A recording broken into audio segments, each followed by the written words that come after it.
হ্যাডম দেখালেন মাওলানা মামুনুল হক, কথায় নয় কাজে প্রমাণ দিলেন। গত 24শে এপ্রিল বাংলাদেশ খেলাফত মজলিসের গণসমাবেশে তিনি যেভাবে সরকারকে উদ্দেশ্য করে কথা বললেন, সেটা নিয়ে শুরু হয় ট্রল, হাসাহাসি, দায়িত্ব দিন হুজুরকে, এই টাইপ কথাবার্তা। চলুন শুনি বক্তব্যটা কি। ব্যর্থতার দায় স্বীকার করে আমাদেরকে দায়িত্ব প্রদান করেন। আমরা হরমুজ প্রণালী থেকে বাংলাদেশের তেলবাহী জাহাজ মুক্ত করে বাংলাদেশের জ্বালানি সংকট নিরসনে ভূমিকা পালন করতে প্রস্তুত রয়েছি। আর এই বক্তব্যের পরই গল্পটা টুইস্ট নেয় ঠিক আজ 3 দিনের মাথায়। হঠাৎ করে বাংলাদেশে নিয়োজিত ইরানের হাই কমিশনার তার সাক্ষাতে আসেন।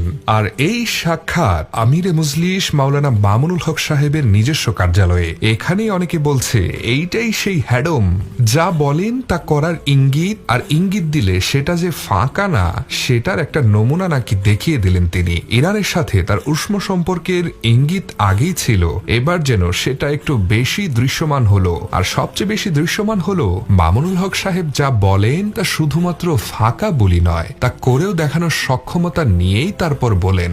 এটাই অনেকেই বলছেন। এখন দেখা যাক হেটার্সদের বক্তব্য কি।